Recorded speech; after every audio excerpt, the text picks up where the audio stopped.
पवन दास भगत जी, मैं आपको बहुत बार फ़ोन कर चुका, लेकिन आपका फ़ोन नहीं मेरे कॉन्टैक्ट हो सका। लेकिन मैं आपसे राय लेना चाहता हूँ कि मैंने 2 साल हो गए नाम दीक्षा लिए हुए, लेकिन 2 साल के बीच पहाड़ सिर पर टूट पड़े। मुझे तो कोई लाभ हुआ नहीं। मुझे बताइए मैं क्या करूँ? पवन दास जी, मुझे तकरीबन 6 महीने से उरे हो गया। पहले तो मेरे बेटे का एक्सीडेंट हुआ, फिर उसके बाद मेरा खुद का हुआ, और उसके बाद मेरा कारोबार बिल्कुल बंद हो गया, और उसके बाद मेरी बीवी को अटैक हो गया। मैं मुसीबत में घिरा हूँ और बड़ी प्रॉब्लम में फंसा हूँ। जब से नामदान लिया है तब से बहुत परेशानी आ रही है। मुझे समझ नहीं आ रही मैं क्या करूँ और क्या ना करूँ। और अब तो मैंने जोत लगाना भी छोड़ दिया है, क्योंकि भगवान पता नहीं मेरे साथ क्या कर रहा है। मेरा दिल ही नहीं मानता कि मैं जोत लगाऊं, क्योंकि जब मैंने नाम दीक्षा ली थी तो तब भी मैं बहुत परेशान था, तो नाम दीक्षा ली थी, लेकिन नाम दीक्षा लेने के बाद तो मैं और ज़्यादा परेशान हो गया हूँ। मुझे कोई रास्ता बताएं। बंदी छोड़ सतगुरु रामपाल जी महाराज जी की जय हो। परमपिता परमेश्वर जी की आप सभी प्यारी आत्माओं को मुझ पवन दास का सतसाहिब सतसाहिब भगत भाई, आप जिन्हें दास को ये छोटी सी ऑडियो भेजी, दास ने आपकी ऑडियो सुनी। आपने अपनी काफ़ी नाराज़गी परमपिता परमेश्वर और उनकी भक्ति के प्रति जाहिर की है। आपकी भी बात जायज़ है, और अब दास जो कहने जा रहा है वो भी जायज़ ही होंगी, भले ही आपको नाजायज़ लगे। 2 साल हुए हैं आप जी को नाम दीक्षा लिए हुए, यानी आपने 2019 में नाम दीक्षा ली, और परमपिता परमेश्वर सतगुरु रामपाल जी महाराज जी सन 2014 से हिसार की जेल में बैठे हुए हैं। तो सबसे पहले तो आप मुझे ये बताइए कि आपने क्या सोच के नाम दीक्षा ली? इन फर्जी नामदान केंद्रों से आपने क्या सोच के नाम दीक्षा ली? जब आपका गुरु, जिनके आपने सत्संग सुने हैं, सत्संग सुन के कुछ भी आपको प्रेरणा हुई हो और आपने नाम दीक्षा ले ली, तो आपने क्या सोच के नाम दीक्षा ली? सबसे बड़ी गलती तो आपने यही की कि बिना गुरु आदेश के आपने नाम दीक्षा ली। नाम दीक्षा लेने के बाद ना आपको गुरु जी का आशीर्वाद मिला, ना आपको अपने गुरु के दर्शन हुए, ना आपको ये पता कि मैं जिस नामदान केंद्र से नाम दीक्षा ले रहा हूँ वो मेरे गुरु के आदेश से है या नहीं है। तो सबसे बड़ी जो महामूर्खता कह लीजिए, सबसे बड़ी गलती कह लीजिए, वो आपकी खुद की है, जिसका परिणाम आप जी भुगत रहे हैं। दूसरी सबसे बड़ी गलती आपकी ये है कि गुरुदेव के सत्संगों को आधार बनाए बिना, उनके ज्ञान को अच्छे से समझे बिना आपने जल्दबाजी में नाम दीक्षा ले ली।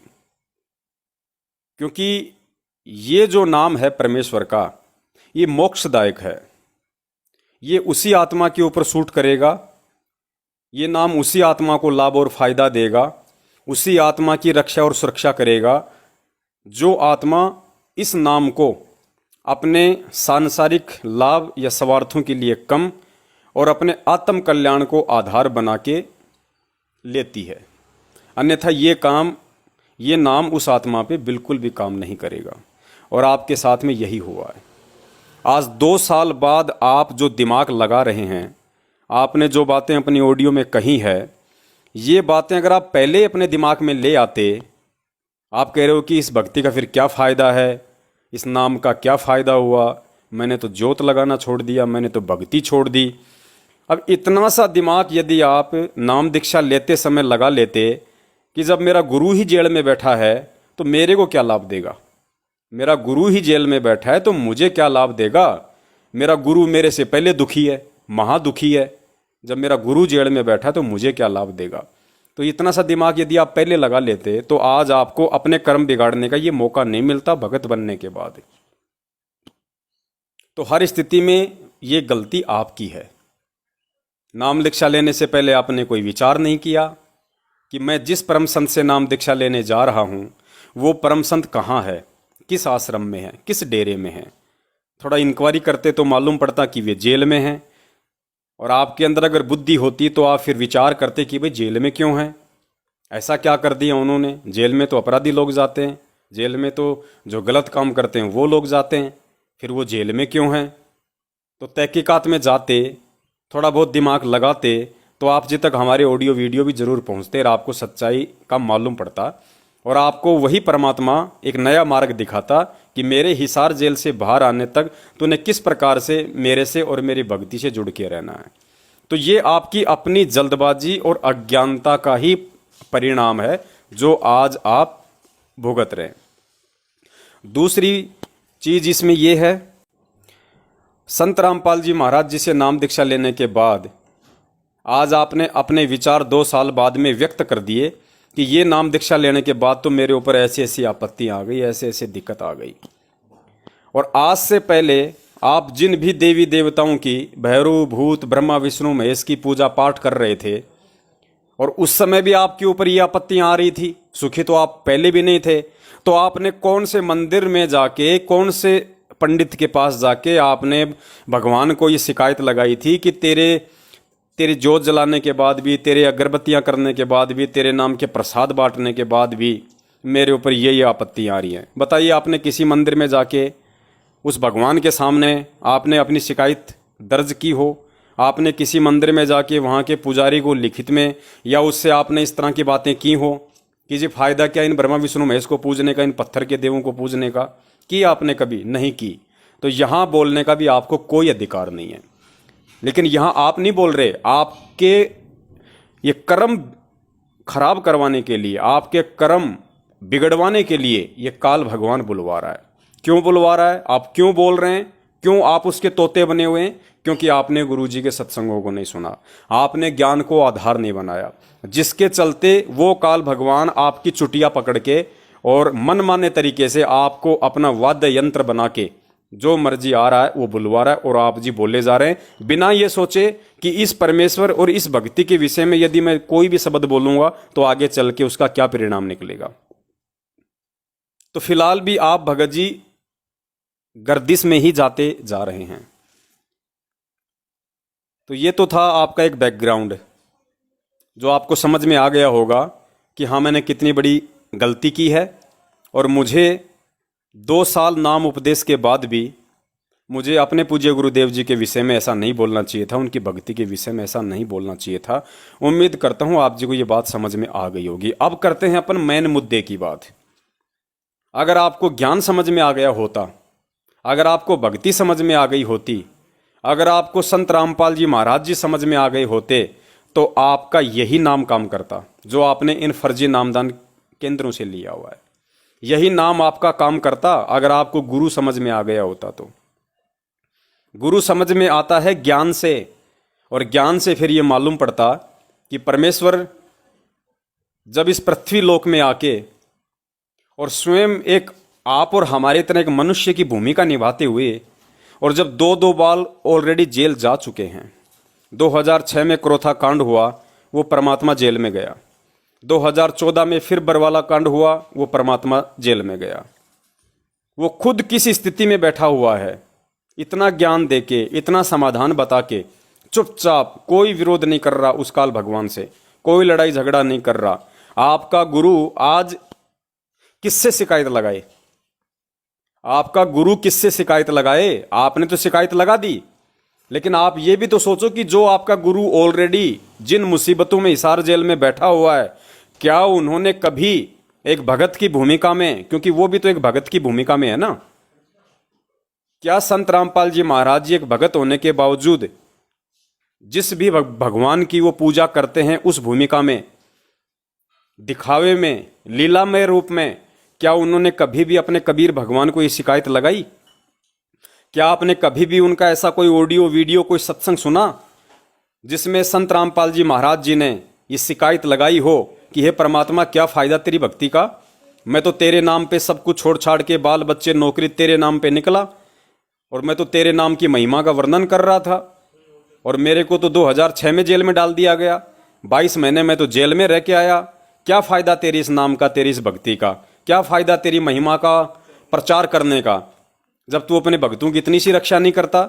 मेरे को जेल में डाल दिया गया 22 महीने तक, उसके बाद मैं बाहर निकला, फिर 2014 में मेरे को जेल डाल दिया, आज मैं 7 साल से जेल में हूं। मेरे ऊपर तरह तरह की जो है वो दोषारोपण किए जा रहे हैं। देशद्रोही तक का मेरे ऊपर जो है वो पदवी लगा दी इन लोगों ने। पुलिस वालों से मेरा रिमांड हुआ है, मेरे ऊपर झूठे इल्जाम लगा दिए, दुनिया मेरी निंदा कर रही है, कोई मुझे गुंडा कहता है, कोई मुझे भुंडा कहता है। क्या आपने कभी सुना हो कि संत रामपाल जी महाराज जी ने कभी भी कबीर भगवान से ये शिकायत की हो या ये प्रार्थना की हो, या उन्होंने किसी ऐसे व्यक्ति से कहा हो जैसे आपने मुझे ऑडियो भेज के अपनी शिकायत दर्ज की है? उन्होंने कभी किसी अपने साथी को या अन्य किसी भगत भाई को कहा हो कि भाई क्या फ़ायदा इस भक्ति का जो हम कर रहे हैं 27 साल से, जब भगवान हमारी सुन ही नहीं रहा, हम कोई गलत काम नहीं कर रहे, हम कोई व्यसन नहीं कर रहे, कोई चोरी जारी नहीं कर रहे, हम किसी का कोई दुष्प्रचार नहीं कर रहे, हम किसी को ठग नहीं रहे, तो फिर भगवान हमारी सुन क्यों नहीं रहा? 27 साल थोड़ी होते हैं कि भगवान भाई 27 साल भी नहीं सुनेगा। बताओ, हम तो जीव हैं, हम तो सामान्य कैटेगरी के प्राणी हैं। 27 साल तक भी भगवान नहीं सुनेगा तो बताओ फिर हमारी हिम्मत जवाब देगी कि नहीं देगी?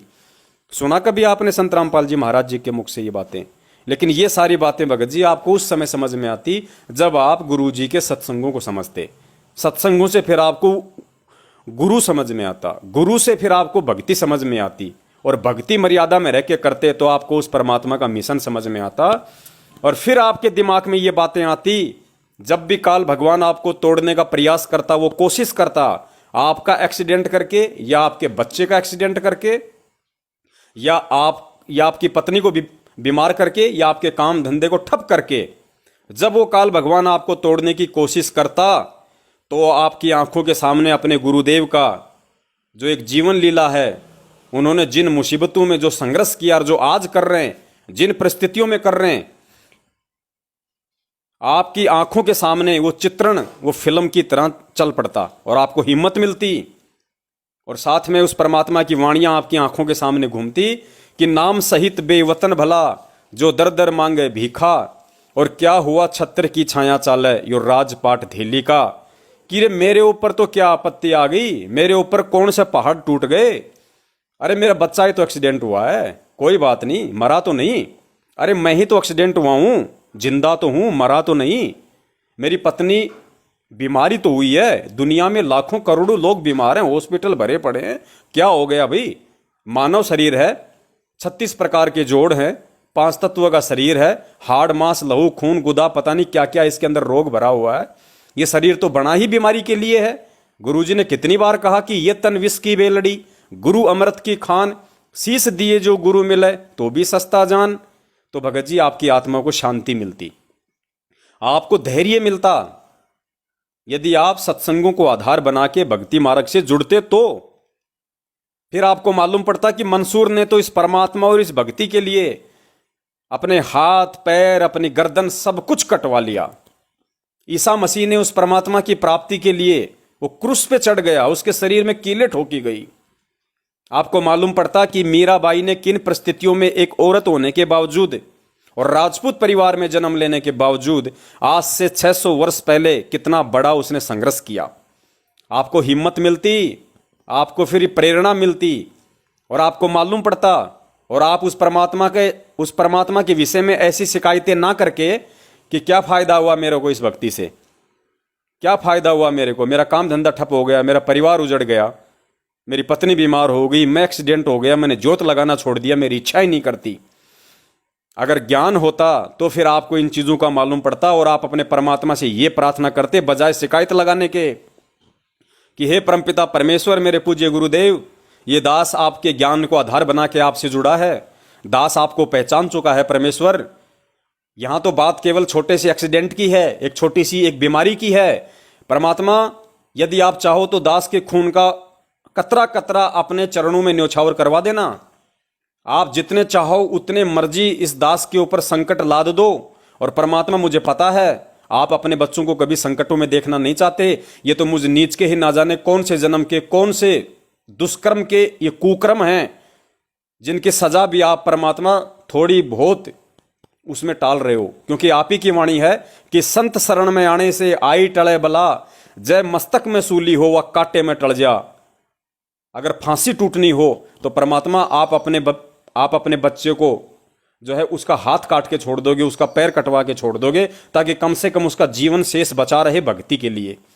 तो परमेश्वर, ये जो दुख मेरे ऊपर आ रहे हैं आज, जो परेशानियां जो मेरे परिवार के ऊपर आ रही हैं, हे परमात्मा, आपके ज्ञान आधार से मैं भली भांति समझ सकता हूं इन चीजों को कि परमात्मा आज मेरा जीवन शेष नहीं था। परमात्मा, यदि मैं आपसे 2 साल पहले नहीं जुड़ता तो मेरा जीवन शेष नहीं था, मेरा परिवार बेमौत मरना था, मेरा परिवार अकाल मौत मरना था। लेकिन परमात्मा, आपने इस तुच्छ जीव को, इस नीच को अपनी भक्ति से जोड़े रखने के लिए, ये राम नाम की कमाई के लिए, परमात्मा आपने खाली एक्सीडेंट करके छोड़ दिया। आपने खाली थोड़ी बहुत ये बीमारी लगा रखी है, क्योंकि आप ही की वाणी है कि दुख में सुमरण सब करे, सुख में करे न कोई, जय कोई सुख में सुमरण करे तो दुख काहे को होई। और परमात्मा कहते हैं कि सुख के माथे पत्थर पड़ो, जो नाम हृदय से जाए, और बलिहारी उस दुख पे जो पल पल नाम रटाए। कि हे परमेश्वर, आप ही की वाणी है, आप ही सत्संगों में हमें समझाते हैं कि परमात्मा इस दास को इतना सुखी भी ना कर देना कि दास आपके चरणों से दूर हो जाए। परमात्मा, थोड़ा बहुत दुख दर्द अपने दास को आप जी दिए रखना। इस दास को 2 टाइम की रोटी चाहिए परमात्मा, सिर्फ इस शरीर के लिए, क्योंकि इस शरीर से मैं भक्ति कर पाऊंगा, इससे ज्यादा मुझे कोई चाहत नहीं है। तो भगत जी, 2 टाइम की रोटी तो आज भी आपको मिल रही है, 2 टाइम की रोटी तो आपको पहले भी मिल रही थी, जब ये परमात्मा आपकी शरण में नहीं, जब आप इस परमात्मा की शरण में नहीं थे। तो फिर शिकायत किससे की जा रही है, क्यों की जा रही है? अब आप समझ सकते हैं इन चीजों को। ये हमारी नादानी है, ये हमारी मूर्खता है, ये सत्संग ना सुन पाने की हमारी सबसे बड़ी ये कमजोरी है। देखा देखी में कहीं भी जाके नाम दीक्षा लेने की हमारी सबसे बड़ी ये कमजोरी है। फिर क्या हमने सत्संग सुने इस परमात्मा के? क्या हम इस परमात्मा के जीवन से सीख ले रहे हैं? कि क्या सीख रहे हैं हम? क्या सीखा हमने संत रामपाल जी महाराज जी के जीवन चरित्र से? वो 27 साल से क्या क्या संघर्ष कर रहे हैं, कैसी कैसी उन्होंने यातनाएं सहन की हैं, आज वो किन परिस्थितियों में हैं, और फिर भी आप उन्हीं से शिकायत लगा रहे हैं छोटी मोटी प्रॉब्लम्स के लिए।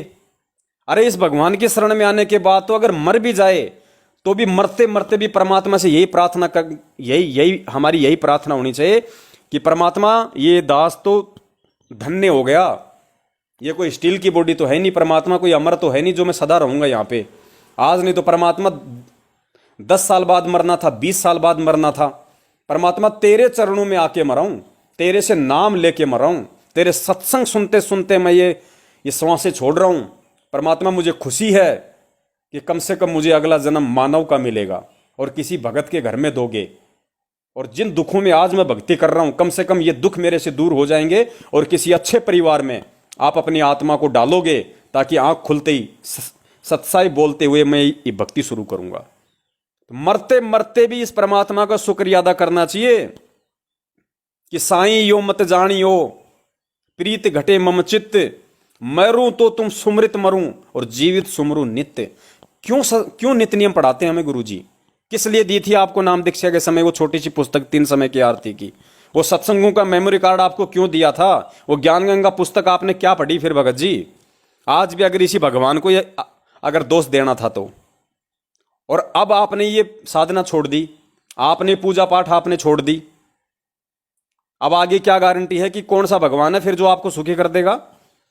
आगे आपने क्या देख लिया ऐसा कि इस भक्ति और भगवान के अलावा कोई और है जो मुझे लाभ दे देगा, जो मेरे परिवार को बहाल कर देगा? आपने किस चीज को आधार बना के भक्ति छोड़ी? इस भक्ति और भगवान से बढ़ के आपको क्या चीज दिखाई दी? हर जगह से धक्के खा के तो आप इस मार्ग में आए, अब इस मार्ग से बढ़ के आपको क्या दिखाई दिया आगे जो आप इस मार्ग को छोड़ रहे हैं? ये आपके जीवन की सबसे बड़ी भूल है, सबसे बड़ी भूल, सबसे बड़ी भूल होगी आपके जीवन की ये। और ये अभी भी एक छोटा सा मौका है आपके पास में। देखो, आपको मरना है तो आप मरोगे, आपको दुनिया में इस भगवान और भक्ति के अलावा कोई नहीं बचा सकता। आपके घर में अगर अमंगल होना है तो होके रहेगा। बचाने वाला धरती पे केवल ये भक्ति और ये भगवान है। चाहे छोड़ के देख लो इस भगवान और भक्ति को, हर जगह से धक्के खा के देख लो, घूम फिर के देख लो, अभी भी समय है। सत्संग सुनिए, ज्ञान को आधार बनाइए। और अगर ये वीडियो ऑडियो यदि आपको आज सुनने को मिल रही है और अगर आप एक अच्छी आत्मा हैं तो तुरंत आज उस परमपिता परमेश्वर से आंखों में आंसू भर भर के अपनी इस महाभूल के लिए, जो दोष आपने उस परमेश्वर पे लगाया है, इसकी भगत जी कोई माफी नहीं है। इस दुनिया में कोई माफी नहीं है इसकी। ये कितना बड़ा दोष आपने किया है अनजाने में। अपने भगवान को आपने जो मतलब आपने दोषी बना दिया है अपनी मूर्खता के चलते, अपनी अज्ञानता के चलते। इस भगवान से दंडवत करके समय याचना मांगिए और आज शाम से अपने घर में भक्ति शुरू कर दीजिए, वापस परमात्मा का दरबार लगा के। अगर आने वाले समय की परेशानियों से अगर आप बचना चाह रहे हैं तो आप यकीन मान लेना, इन 2 सालों में आपके पूरे परिवार का सत्यानाश होना था। आपके परिवार का प्रत्येक सदस्य मौत के घाट उतरना था। आपके इतने बुरे संस्कार थे। इस भगवान ने आपको शरण में लेके, इस अंतर्यामी ने, और कम से कम थोड़े बहुत दुख परेशानियां देके आपके जीवन रक्षा की हुई थी, और आपने वो मौका भी आज आपने खो दिया। अगर उस भगवान से वापस समायाचना करके भक्ति शुरू नहीं करते हो तो, और उस परमात्मा को यही बोलो कि परमेश्वर दास से महाभूल हो गई, जीवन की सबसे बड़ी भूल हुई है परमात्मा, मैं अपनी कमजोरी के चलते मैंने आपको दोषी ठहरा दिया। और परमात्मा हो सके तो इस नीच कुत्ते को माफ करना। आज के बाद परमात्मा ऐसे कुविचार सौपन में भी दास के मन में आपके प्रति नहीं आएंगे।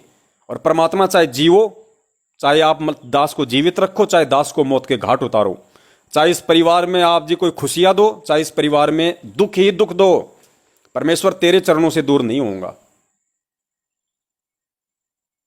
अगर भगत जी जरा से भी अगर आपने सत्संग सुने हैं और अगर 5% भी आपको ये भक्ति और भगवान यदि समझ में आया है तो भगत जी आपकी समस्याओं का समाधान 21 ब्रह्मांड में, सिवाय वापस वो ज्योति लगाने, वापस वो 3 टाइम की आरती, वापस इस गुरुदेव से समायाचना और वापस अपनी भक्ति, इसके अलावा 21 ब्रह्मांड में आपकी समस्या का समाधान नहीं है।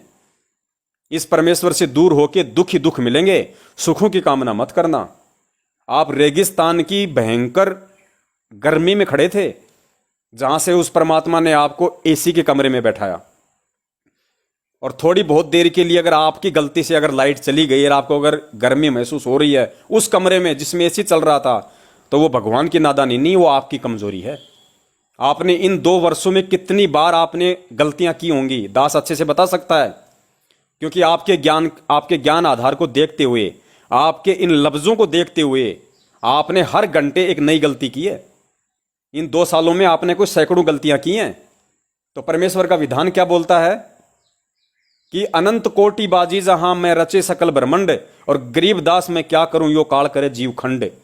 परमात्मा कहते हैं गरीबदास मैं तो सारे सुख दे दूं इन आत्माओं को, लेकिन इन आत्माओं का नाम खंड करवा देता है ये काल, इनकी मर्यादा तोड़वा देता है, जिस कारण से वचनबद्ध होने के कारण मैं मजबूर हो जाता हूं, उस आत्मा तक मेरी वो कनेक्शन नहीं पहुंच पाता, मेरी पावर नहीं पहुंच पाती। और अपनी अज्ञान सोच आधार से, सत्संग ना सुन पाने की महाकमी के आधार से वो आत्मा फिर उल्टा इस काल भगवान की इन सूक्ष्म चालों को ना समझ के अपने गुरुदेव पे ही दोषारोपण लगा के और ज्यादा पाप की भागिन बनती है। तो भगत जी मेरी तो आपसे यही विनती है, मेरा तो आपसे यही निवेदन है, कष्ट हर जीव के ऊपर है, कष्ट किसके ऊपर नहीं है? कष्ट क्या श्री रामचंद्र जी के ऊपर नहीं आए थे? वो तो राजा था, क्या उसके ऊपर नहीं आए कष्ट? क्या श्री रामचंद्र जी ने किसी भगवान को दोष दिया था कि भगवान मैं तो तेरे नाम पे लगा हुआ हूं, मैं तो तेरा काम पूरा करने के लिए इस पृथ्वीलोक पे आया हूं, मैं तो अवतार लेके, और तूने मेरी पत्नी को उठवा दिया। 10 साल तक मेरी पत्नी एक मतलब गैर पुरुष के वहां पे रही, मैं जंगल में नंगे पैर में भटक रहा हूं, पीछे से मेरा बाप मर गया। क्या श्री रामचंद्र जी ने कभी जिसकी भी वो भक्ति करते थे, या जो गुरु जो वशिष्ठ था उनका, क्या अपने गुरु से उन्होंने कभी शिकायत लगाई? क्या अपने छोटे भाई लक्ष्मण से कभी उन्होंने इस तरह की बातें की कि लक्ष्मण क्या फायदा इस वशिष्ठ को अपना गुरु बना के, जब से इसको गुरु बनाया है तब से संकट ही संकट आ रहे हैं, दुख ही दुख आ रहे हैं, और आजीवन वो दुखों में रहा। रामचंद्र जी आजीवन दुखों में रहे, अंतिम श्वास तक उन्होंने कभी भी अपने इष्ट को, अपने भगवान को, अपने गुरु को शिकायत नहीं लगाई। श्री रामचंद्र जी का जीवन देख लो, जितने कष्ट राम ने उठाए उससे ज्यादा श्री कृष्ण ने उठाए। आंखों के सामने उनका पूरा परिवार मर गया दुर्वासा ऋषि के श्राप के चलते। अंत में श्री कृष्ण जी की कैसे दुर्गति से मौत हुई, जहरीला तीर लगने से हाय हाय करके मरा।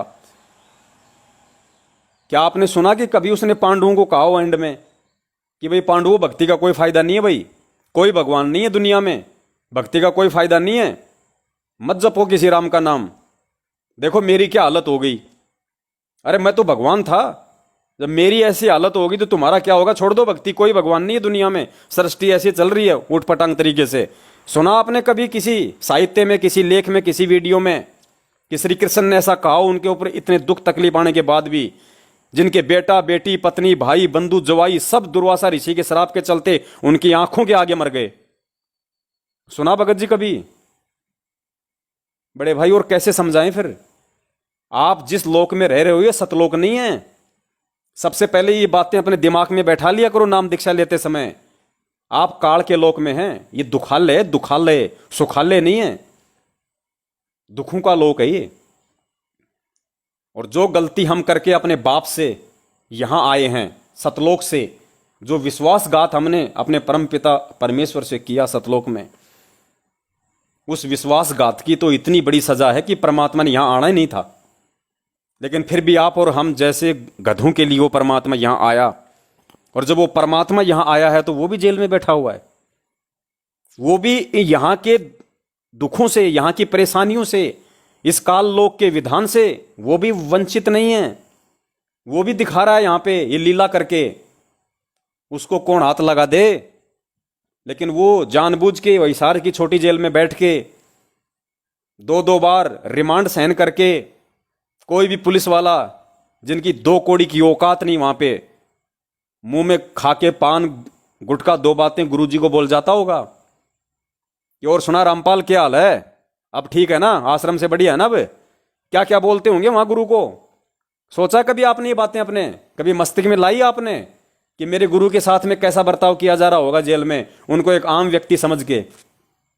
जब इतना ज्ञान सुन के आप जैसे लोग उनको भगवान नहीं मान पाए, तो वो नशेड़ी, वो शराबी, वो कबाबी, वो 2 कौड़ी के वो पुलिस वाले, वो क्या उनको परमात्मा समझ रहे होंगे। और एक मुजरिम के साथ में, एक कैदी के साथ में किस तरह का जेलों में व्यवहार किया जाता है, क्या आपको मालूम नहीं है? तो वो सारी सृष्टि का रचनहार जो चाहे तो फूक मारते ही 21 ब्रह्मांड को वहां पहुंचा दे जहां दिखाई नहीं दे। फूक मारते ही, आप नित्य नियम पढ़ते हो ना, जहां के अर्ध रूम पर सकल पसारा, ऐसा पूर्ण ब्रह्म हमारा। वो जो हिसार जेल में बैठा हुआ ना, उसके शरीर के आधे बाल के बराबर ये पूरी सृष्टि नहीं है। और वो वहां पे 2 कौड़ी के पुलिस वालों से तरह तरह की बातें सुनता है और फिर भी नीची गर्दन करके बैठा रहता है कि मेरे बच्चे हैं। इस काल ने इन सबको भ्रमित कर रखा, भांग पिला रखी अज्ञानता की। अरे वो तो बोल सकते हैं, लेकिन आपको किसने अधिकार दिया भगत जी ये सारी बातें बोलने की जो आपने अपनी ऑडियो में बोली हैं? और कौन है फिर भगवान धरती पे जो आपको सुख दे देगा, जो आपको राजा बना देगा? है कोई ऐसा? अगर था तो फिर इस परमात्मा की शरण में आने की क्या जरूरत थी आपकी? आप सबसे पहले उसी की खोज कर लेते, उसी के चरणों में चले जाते। दुनिया भर के संत महंत डेरे हैं यहाँ पे, आप पहले वही ट्राई कर लेता ना। यहां तो लास्ट में आना था, ये तो अंतिम स्थान है भाई। जब कहीं कोई ठोर ठिकाना इस जीव को नहीं मिलता है तब रो पीट के यहां आता है वो। तो ये तो एक लास्ट ऑप्शन था आपके पास में, पहले क्यों आ गए भाई आप जल्दबाजी में? सत्संग सुन लेते ना, आपको मालूम पड़ जाता ना, और भक्तों से बातचीत कर लेते, भाई तेरे को क्या लाभ हुआ, तेरे को क्या नहीं हुआ। तो बड़े भाई ये दुखालय है, दुखों का लोक है। यहां कोई गारंटी नहीं है कि आपको सुख मिलेगा। और नाम दीक्षा देते समय गुरुजी ने आपको ना ही कोई गारंटी दी थी कि मैं गारंटी देता हूं कि तेरे को 100% मैं सुख दूंगा, या तेरा कोई एक्सीडेंट नहीं होगा, या तेरे बेटे का एक्सीडेंट नहीं होगा, तेरे घर में कोई अमंगल नहीं होगा। दी थी क्या गारंटी? कोई फार्म आपसे भरवाया था क्या? गुरुजी ने साइन किए थे क्या? ये भक्ति ज्ञान आधार की है। जिसको ज्ञान समझ में आएगा वो इस मार्ग पे टिकेगा और एंड में वही सारे सुख भोगेगा, वही दुनिया के सारे सुख भोगेगा। जो सुख होते हैं यहाँ के उन्हीं भक्तों को मिलेंगे। आज जिसको इस भक्ति मार्ग पे जितने दुख, जितने कष्ट, जितनी परेशानियां मिल रही हैं, उससे कहीं ज्यादा आने वाले समय में उस आत्मा को जब ये ज्ञान परिपूर्ण हो जाएगा, उसकी आस्था इस गंदे लोक के सारे सुखों से हट जाएगी, फिर देखना वो परमात्मा राजा बना देगा, यहां का राजा, सुख भी उसी को देगा। लेकिन भैया यहां कुछ प्राप्त करने के लिए पहले बहुत कुछ खोना पड़ता है। एक बच्चा आईएएस या कलेक्टर ऐसे नहीं बन जाता, उसको रात दिन आंखें फाड़ फाड़ के उसको पढ़ाई करनी पड़ती है, होमवर्क करने पड़ते हैं। हजारों की संख्या में वो अपने स्कूल के जीवन काल में मुर्गा बन बन के अपने पिछवाड़े पे मास्टर के डंडे खाता है, लात घूंसे खाता है, थप्पड़ खाता है। और वो थप्पड़ खा खा के, लात घूंसे खा खा के भी अगर वो स्कूल जाना नहीं छोड़ता है, डिसिप्लिन में रहना नहीं छोड़ता है, तब वो बच्चा कहीं जाके आगे सफल होता है। और वो लात घुसा मारने वाला मास्टर, वो थप्पड़ मारने वाला मास्टर जब उसको स्कूल में एडमिशन देता है ना, तो फार्म पे ये गारंटी भी नहीं देता है कि मेरी स्कूल में अगर तू पढ़ाई करेगा तो तू बहुत बड़ा कोई अधिकारी बन जाएगा, मैं गारंटी देता हूं कि तू सरकारी नौकरी लग जाएगा। वो कोई गारंटी नहीं देता और उल्टा पैसे और लेता है, लाखों रुपया साल की फीस लेता है, ऊपर से तेरे बच्चे को मारता है, पीटता है। फिर क्यों भेजते हो अपने बच्चों को वहां पे? ठीक ऐसी ये भक्ति है। संत रामपाल जी महाराज जी हमारे प्रिंसिपल है, आध्यात्मिक हमारे टीचर हैं। और ये जो नाम हमें जो मिला है, ये हमने उनके स्कूल में एडमिशन ले लिया। ये जो मर्यादाएं, ये हमारे नियम हैं। अब वो अगर हमें दुखों के थपेड़े मारेगा तो खाने पड़ेंगे, वो अगर हमें एक्सीडेंट के डंडे मारेगा तो झेलने पड़ेंगे, वो अगर चेहरे पे थप्पड़ मारेगा हमें तो हमें खाने पड़ेंगे। अगर सफल होना है तो, इस भक्ति से अगर कुछ हासिल करना है तो, सदा सदा के लिए इस दुखाले से, इस दुखों के घर से और इस 84 लाख योनियों से गधे कुत्ते सूअर बन के वो महा कष्ट उठाने से जिनकी हम कल्पना नहीं कर सकते, अगर उन सब से बचना है तो हमने ये थपेड़े दुखों के, परेशानियों के, एक्सीडेंट के भैया सहर्ष खाने पड़ेंगे। खुद परमात्मा अपनी वाणी में बोलता है कि कुत्ता हूं गुरुदेव का, रामपाल दास का नाम, और जो राखूं त्यों ही रहूं, जो देवो सो खाओ। तो भाई जैसा वो परमात्मा हमें रखेगा वैसा हमें रहना पड़ेगा। और ये भी परम सत्य है, इन दुखों में, इन परेशानियों में, इन संकटों में अपने गुरु का केवल वो आत्मा साथ नहीं छोड़ सकती जिस आत्मा ने इस गुरु के ज्ञान को आधार बना लिया, जिस आत्मा को सत्संग सुन के ये ज्ञान और ये गुरु समझ में आ गया। बाकी भैया दिन में लाख जुड़ो और दिन में लाख इस परमात्मा से दूर हटो, इसको कोई फर्क नहीं पड़ता। इसके सतलोक में कोई हड़ताल नहीं चल रही कि मजदूरों ने काम करना बंद कर दिया और वो परमात्मा अपनी फैक्ट्री चालू करने के लिए मजदूरों के लिए इस पृथ्वीलोक पे आया हो कि भाई तुम चलो और जाके मेरा काम ठप पड़ा है, मजदूरों ने हड़ताल कर दी, तुम जाके काम को ज्वाइन करो। परमात्मा कहते हैं शीश उपाड़े भूई धरे ऊपर मच के पांव, कबीर का घर शिखर में तेरी गरज पड़े तो आओ। गुरुदेव कहते हैं नालायक, अगर तू अपने हाथ से अपना शीश उखाड़ के और अपने खुद के पैर के नीचे रख के अगर सतलोक चलने की भीख मांगे तो भी मैं तेरी तरफ थूकूं नहीं। लेकिन शुक्र मना ये कलयुग की बिचली पीढ़ी में तेरे किसी संस्कार वश और इतनी आसानी से, इतनी सहजता से, इतनी सरलता से मैंने तेरे ऊपर दया कर दी, मेहर कर दी, अपनी शरण में ले लिया। इस 8 अरब की जनसंख्या में से तुम मुट्ठी भर भी नहीं हो, मुट्ठी भर भी 20 लाख की संगत है टोटल आज तक, और 8 अरब की जनसंख्या में 20 लाख तो दिखाई भी नहीं देते, और उनमें आप जैसों का नंबर आ जाना ये सौभाग्य की बात है। और नंबर आने के बाद फिर अपने गुरुदेव से इस प्रकार की शिकायत लगाना यह महादुर्भाग्य की बात है। भगत जी बहुत सारी बातें हैं, इतना समय नहीं है दास के पास में, और कहते हैं समझदार को संकेत ही काफी होता है। अगर आप समझदार होंगे तो आज और इसी क्षण ऑडियो सुनते ही गुरुदेव के चरणों में आप अक्षमा याचना कर लेना और परमात्मा को वापस लगा के अपने घर में दरबार है और बोल देना कि परमात्मा चाहे जीवित रखो चाहे मारो, आपके सिवा किसी और की तरफ मुंह नहीं उठाऊंगा। रजा बख्शेगा तो यही बख्शेगा, सुख देगा तो यही देगा, दुख भी देगा तो यही देगा। अरे हम क्या बराबरी करेंगे उन आत्माओं की जिनको इतना ज्ञान ना होने के बावजूद भी अपने गुरु पे कुर्बान हो गई, अपने जिनके घर में आटा नहीं, भगवान जिनके घर में आ जाए और जिनके घर में खाने को आटा नहीं। भगत जी अगर आप और हमारी जैसी आत्मा हो तो जैसे आपने दोषारोपण किया, वो परमात्मा के मुंह पे दोषारोपण कर देते उस समय कि गुरुजी क्या आया यहाँ पे, सेव सम्मन की बात कर रहा हूं, सम्मन और नेकी की। वो भी कह देते कि भगवान जी क्यों आए हो यहाँ पे, 5 साल हो गई आपको अपना गुरु बनाए हुए, हमारे घर में खाने को तो आटा नहीं है, आप काहे के गुरु हो, काहे के भगवान हो आप, क्या फायदा आपकी भक्ति का, हमारे घर में आटा नहीं है, आपको क्या खिला दें हम। लेकिन उन आत्माओं ने क्या किया, आपने कहानी सुनी होगी ना, अपने गुरु को अपनी गरीबी का, अपने दुखों का दुखड़ा रोने के बजाय और अपने गुरु को भोजन करवाने के लिए अपने इकलौते बेटे का अपने हाथ से शीश काट देना।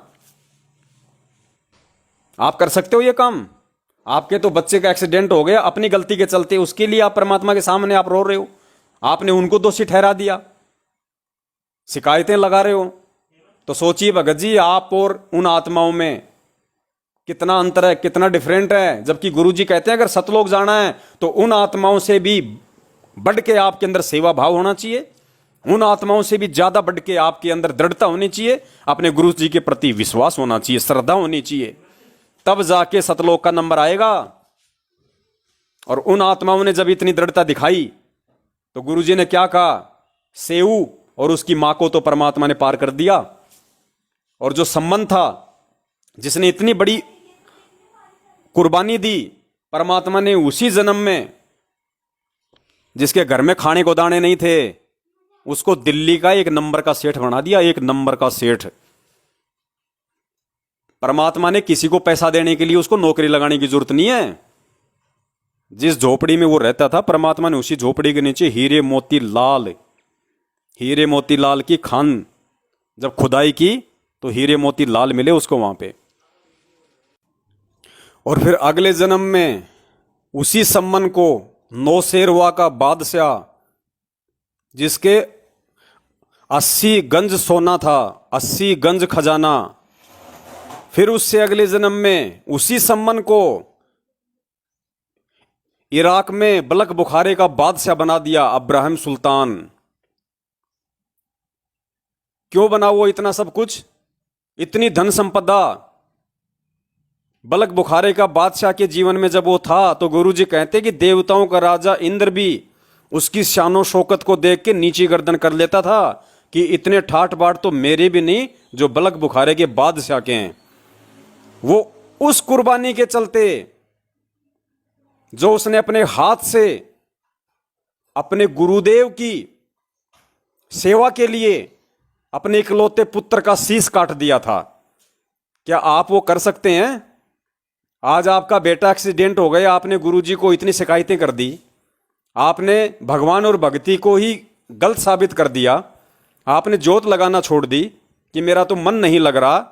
ये मन सिर्फ भगत जी सत्संगों की कमी से नहीं लग रहा, ज्ञान ना समझ पाने की कमी से नहीं लग रहा।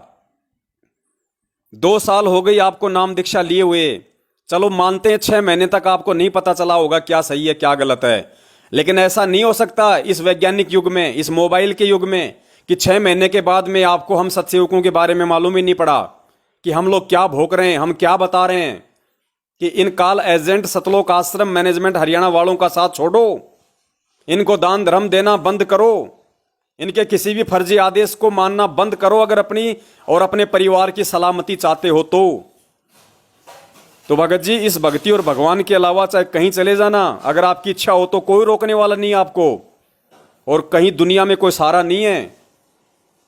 और आने वाले समय में जो युग परिवर्तन का है, लाशों के ढेर लगेंगे दुनिया में, लाशों के ढेर कोई उठाने वाला नहीं मिलेगा। उस समय भी आपको घूम फिर के यहीं आना पड़ेगा, इस दरबार के अलावा और कोई दरबार नहीं है इस दुनिया में।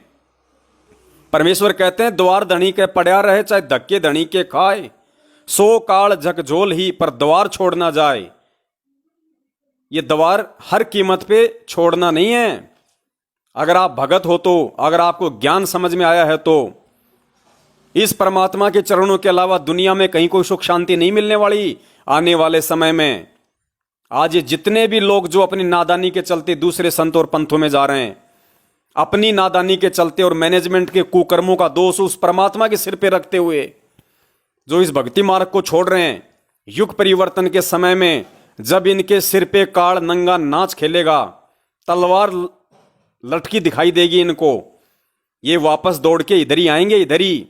और फिर उस समय उस परमात्मा की मर्जी, वो आपकी रक्षा करे तो करे, नहीं तो ना करे। क्योंकि जो दुख और संकटों में जो परमेश्वर का साथ छोड़ दे, परमेश्वर उस आत्मा की तरफ फिर आगे चल के इतना ध्यान नहीं देता, भले ही वो आत्मा कितना रोए, कितना ही वो गिड़गिड़ाए। तो आपके पास एक मौका है। परमेश्वर कहते हैं समझा है तो सिर दर पाओ, न बहुर नहुरे ऐसा दाव। अगर समझ में कुछ आया हो तो आज ही परमात्मा को दंडवत करके समय याचना करके भक्ति घर में शुरू कर दो और सच्चे दिल से, सच्ची आत्मा से उस परमात्मा से पुकार करो कि परमात्मा ठीक है, जैसा रखोगे वैसा रहेंगे, लेकिन मालिक इतनी सी विनती है कि थोड़ा बहुत परमात्मा इतनी तो राहत मिले कि कम से कम हम आपकी भक्ति कर सकें। आपकी भक्ति में तो हमें किसी प्रकार की कोई मानसिक टेंशन ना हो। आपने ये प्रार्थना ही उस परमात्मा से करनी थी, लेकिन आप तो ये देख रहे थे कि मुझे कब सुख मिले, मुझे कब फायदा हो, मैं भक्ति कर रहा हूं, मुझे फायदा क्यों नहीं हो रहा, मुझे लाभ क्यों नहीं मिल रहा। क्योंकि आप ज्ञान समझ के नहीं, आप ये मीठे मीठे इंटरव्यू देख के जुड़े हो। और जो व्यक्ति ज्ञान समझ के कम और ये मीठे मीठे इंटरव्यू देख के ज्यादा उस परमात्मा की तरफ बढ़ता है, वो आगे चल के भगत जी ऐसे ठोकर खाता है और ऐसे ठोकर खाएगा वो। और आप अकेले नहीं हो, ऐसे हजारों की संख्या में हैं। और काल भगवान की यही सूक्ष्म चाल होती है, गलती किसी और की, दोष उस परमात्मा के सिर पे। तो दास ने जो विनती करनी थी बड़े भाई आप जी से की है। मेरा ऊंचा बोलने का मकसद कोई आप जी के प्रति कोई राग द्वेष या ऐसा कोई क्रोध वाली भावना नहीं है। मेरे लिए तो आप भी उतने ही प्रिय हो, उतने ही मेरे भाई हो, जितने कि मेरे लिए अन्य संगत है। बस अगर ज्यादा बोलने में आपको फिर भी मेरे शब्दों से कोई आपत्ति आई हो तो दास तो हाथ जोड़ के क्षमा याचना मांगता है। हो सकता है मेरा समझाने का तरीका ये गलत हो, लेकिन क्या करूं भाई, दिन में सैकड़ों की संख्या में ऐसे फोन आते हैं। हर आदमी को रह रह के वही बातें बार बार बार बार रिपीट करनी पड़ती है। 100 वीडियो किसी ने देख लिए, वो भी आगे चल के यही फोन करेगा कि भगत जी क्या करूं। अरे फिर तूने 100 वीडियो तूने क्या देखे, तूने क्या देखा फिर उनमें? हम यही तो समझा रहे हैं। तो मेरी तो विनती है, निवेदन है भगत जी, दास की जो सेवा है, दास अपनी सेवा निभा रहा है। और जिन दुखों में आप हो वैसे दुख भगत जी मैंने भी भोगे हैं और आज भी भोग ही रहा हूं। आज कौन सा मैं देश का प्रधानमंत्री बन लिया? जितने भी सत्सयोग भाई बहन हैं, 2-4 को छोड़ के कौन ऐसा है जो सुख भोग रहा है? परमात्मा कहते हैं यहां तो चूचू में भक्ति करनी पड़ेगी, चूचू में, अन्यथा यहां सुखों में भक्ति नहीं हो सकती। परमात्मा कहते हैं भक्ति करे बिन भाव रे सो कोणे का जाए। भक्ति करे बिन भाव रे, और भाव भगत जी दुखों में होंगे, भाव समस्याओं में उत्पन्न होंगे। अगर सुख परमेश्वर ने दे दिया तो आपके भाव नहीं बनेंगे परमात्मा में। आपके अंदर वो श्रद्धा, वो लगन इस भगवान और भक्ति के प्रति नहीं बनेगी। आपके मन में वो पीड़ा नहीं उठेगी, उस परमेश्वर की वैसी याद नहीं आएगी। अगर आपको परमेश्वर ने सुख दे दिए तो दुख में जीव परमात्मा के निकट रहता है, बार बार उसका स्मरण करता है, उसको याद करता है, उससे प्रार्थना करता है। तो ये दुख तो आपको परमात्मा की तरफ से प्रसाद समझना चाहिए था, लेकिन सत्संग ना समझ पाने की वजह से आप इन्हीं दुखों के चलते आपने उस परमात्मा को दोषी बना दिया। अब आपके पास में समय याचना और वापस इस भक्ति को अपनाने के दुनिया में दूसरा कोई स्टैंड नहीं है भगत जी। भले आप अपनी मर्जी पूरी कर लो, एक बार आप देख लो, भरम लो, भटक लो। अगर इससे बढ़ के कोई और भगवान हो तो जो आपको लाभ दे दे, आपको सुख दे दे। बस दास की तो यही विनती थी। बाकी तो आपकी अपनी सोच और समझ के ऊपर निर्भर करेगा कि आप जी इस भक्ति को अपनाना चाहेंगे या फिर आप जी इस भक्ति से पूर्णतया दूर हटना चाहेंगे। सत साहेब, जय हो बंदी छोड़ की। बंदी छोड़ सतगुरु रामपाल जी महाराज की जय हो।